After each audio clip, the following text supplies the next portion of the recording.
Sir Coulomb's law को हम अब आगे कंटिन्यू करते हैं। Coulomb's law in vector form.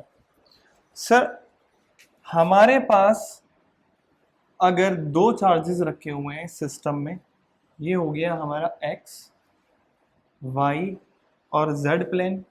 इसके अलोंग जो हमारा यूनिट वेक्टर होगा सर, x के अलोंग क्या होगा सर हमारा i कैप, j कैप, इसके k कैप। ठीक है सर, अगर हमारे दो चार्जेस इस सिस्टम में रखे हुए हैं, एक हो गया हमारा Q1, दूसरा हो गया सर हमारा Q2, और ओरिजिन से इसकी रेस्पेक्टिव डिस्टेंस क्या हो गई सर हमारी R1 वेक्टर, और ये हो जाएगी सर हमारी R2 वेक्टर। सर देखिए Q2 की वजह से जो Q1 पे फोर्स लगेगा वो लगेगा इस डायरेक्शन पे, और इसको लिखेंगे हम F12। और सर इसकी वजह से चार्ज Q1 की वजह से जो Q2 पे फोर्स लगेगा वो इस डायरेक्शन में लगेगा, इसको लिखेंगे हम F21। ठीक है सर, बात करते हैं फिर इनकी रेस्पेक्टिव डिस्टेंस। ये वाली डिस्टेंस जो होगी इनके बीच में सर, ये वाली डिस्टेंस क्या होगी सर हमारी R, क्या हो गई सर हमारी R। ठीक है सर, देन इसके बाद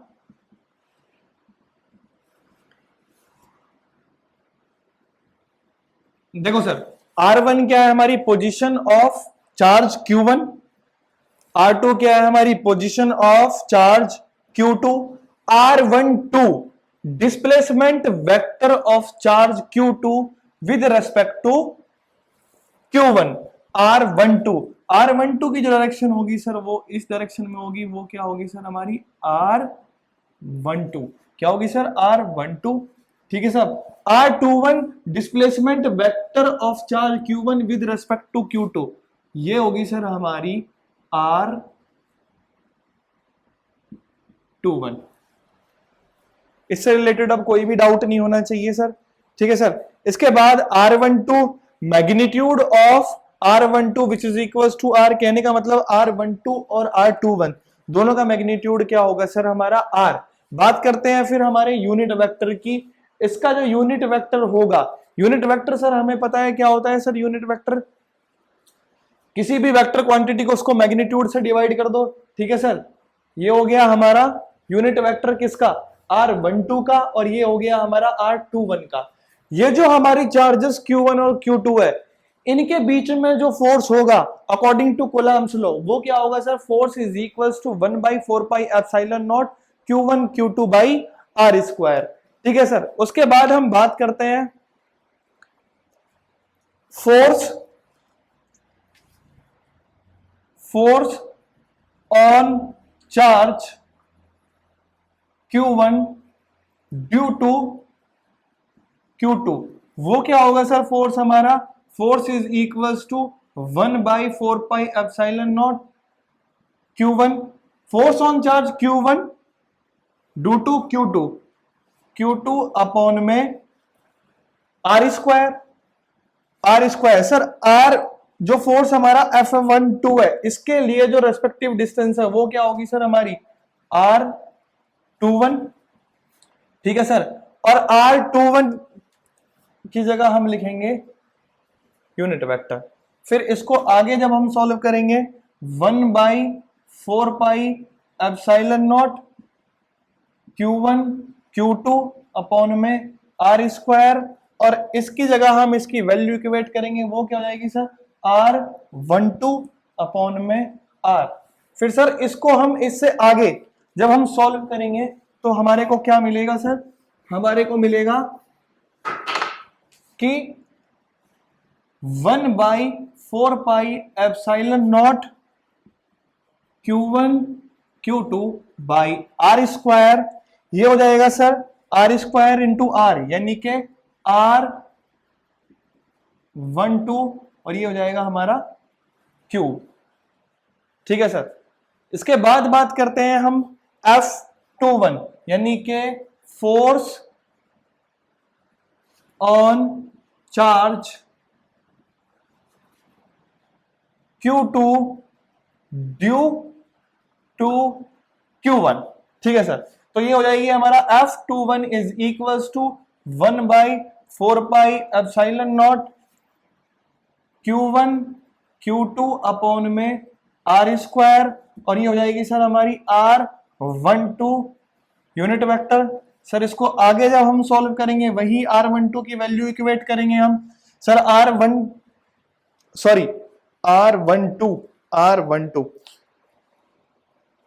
सर यहां पर हमारा R21 आएगा। क्या आएगा सर? R21। ठीक है सर, बाकी सब ठीक है। तो ये आएगा हमारा 1/4 pi epsilon naught Q1 Q2 upon में आर स्क्वायर। ठीक है सर, इसके बाद हम इसकी जो ये हमारा R12 यूनिट वेक्टर है इसकी वैल्यू यहां से इक्वेट करेंगे तो हमें मिलेगी R12 अपॉन में R। जब फर्दर इसी को सॉल्व करते हैं तो हमारे को क्या मिलेगा? 1/4 pi epsilon naught Q1 Q2 upon में R क्यूब R21। सर जब मैं दोनों के रिजल्ट की बात करता हूं, ये दोनों,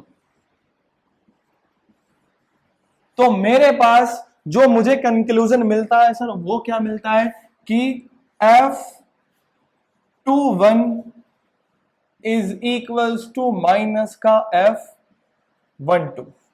यही होता है सर हमारा Coulomb's law in vector form.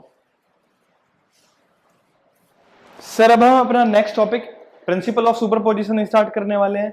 बेटा प्रिंसिपल ऑफ सुपरपोजिशन होता क्या है? देखो, according to this principle the net force acting on a charge is equal to the vector sum of the all forces acting on that charge due to other charges। कहने का मतलब क्या है sir? अगर हमारे पास बहुत सारे चार्जेस हैं, मान लो ये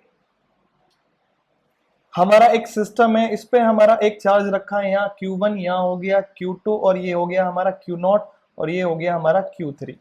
तो सर Q0 पे इन तीनों चार्जेस की वजह से जो फोर्स होगा सर, वो फोर्स कैसा होगा सर? वो फोर्स कुछ इस तरीके से होगा सर।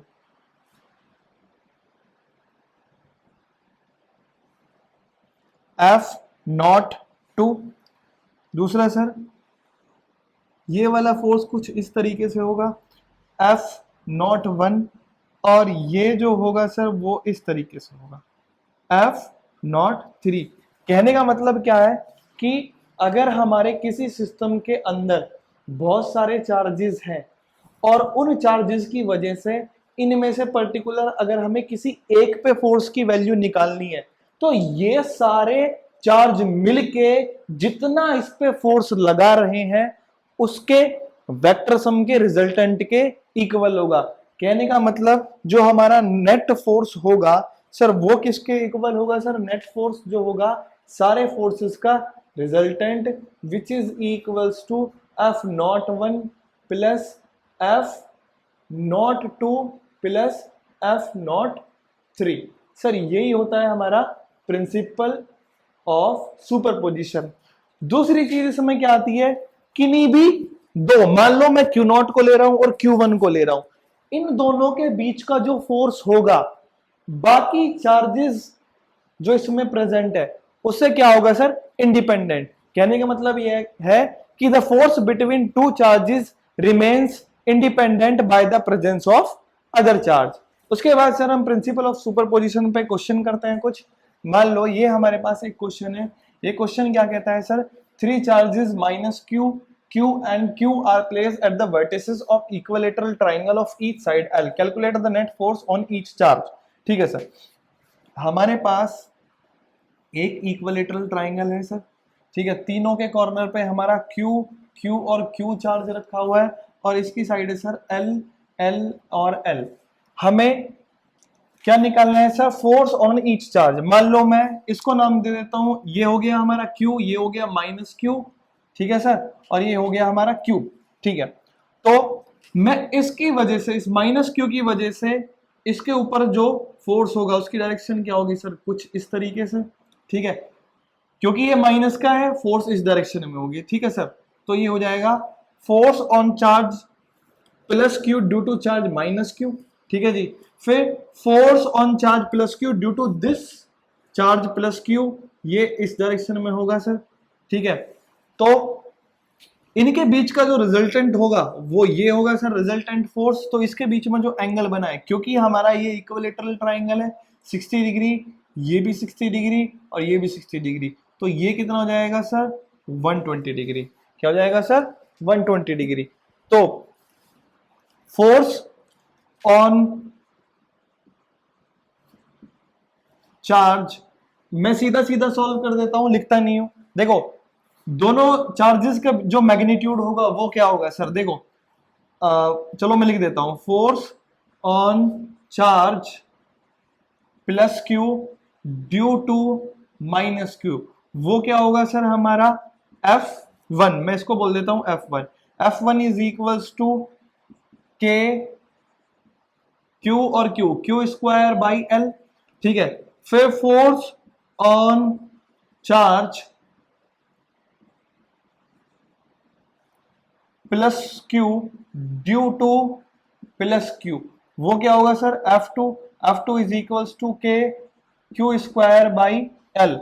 अब इन दोनों का जो रिजल्टेंट होगा by parallelogram law of vector addition, वो क्या होगा सर हमारा, वो होगा हमारा रिजल्ट का स्क्वायर प्लस ये F2 का स्क्वायर, ठीक है सर। तो ये हो जाएगा हमारा, मैं इसको फर्दर सोल्व कर लेता हूं, ये हो जाएगा एफ नेट जो है हमारा F1 का स्क्वायर प्लस F2 का square plus 2F1 F2 cos theta, ठीक है सर। जब मैं इस एफ नेट की वैल्यू निकालता हूं, we get F1 square, F1 की जगह मैं F ही बोल दूंगा क्योंकि के क्यू स्क्वायर बाई एल है, ठीक है। ये भी F square plus 2F square into 1/2 minus का, 2 से 2 गया, ये माइनस का है, तो सर ये एक माइनस का हो गया, इससे प्लस वाला कैंसिल, खाली क्या बचेगा हमारे पास F स्क्वायर, और ये आ जाएगा हमारा अंडर रूट एफ। तो एफ नेट क्या होगा सर हमारा, एफ नेट हो जाएगा के Q square by L. Similarly इसी तरीके से हम बाकी हर चार्ज के लिए इक्वेट कर सकते हैं, तीनों पे इक्वल आएगा सर हमारा, ठीक है सर। उसके बाद जो हमारा नेक्स्ट क्वेश्चन है, वो जो नेक्स्ट क्वेश्चन है वो क्या है सर हमारा, 3 charges of charge Q are placed at the vertices of an equilateral triangle of each side L. Calculate the net force at the charge Q which is placed at the centroid of triangle। मान लो हमारे पास sir ये एक triangle है, ठीक है, इस पे हमारा Q और Q चार्ज रखा हुआ है, ठीक है, और तीनों की साइड क्या है हमारी L, और सर सेंटरोइड पे क्या रखा हुआ है हमारा, सेंटरोइड पे रखा हुआ है सर हमारा कैपिटल Q। हमें ये इस कैपिटल Q पे टोटल फोर्स निकालना है सर। देखो सिंपल सी बात है, मैं इस वाले क्वेश्चन को ओरली ऐसे ही करवा रहा हूं। देखो इस चार्ज की वजह से जो इस पे फोर्स लगेगा उसकी डायरेक्शन क्या होगी सर, देखो उसकी डायरेक्शन होगी ये, इस चार्ज की वजह से इस पर जो फोर्स लगेगा उसकी डायरेक्शन क्या होगी सर ये, इस चार्ज की वजह से इस पर जो फोर्स लगेगा उसकी डायरेक्शन होगी सर ये। तो इन दोनों का रिजल्टेंट क्या हो गया सर, इन दोनों का रिजल्टेंट हो गया ये इसको कैंसिल करेगा, तो नेट फोर्स एफ नेट जो आ जाएगा सर इस पे वो आएगा 0। बाकी तुम इसको कैलकुलेट करना, अगर होता है तो ठीक, नहीं तो मैं इसकी एक पूरी की पूरी एक्सप्लेनेशन वीडियो मैं इस पे डाल दूंगा। Thank you sir.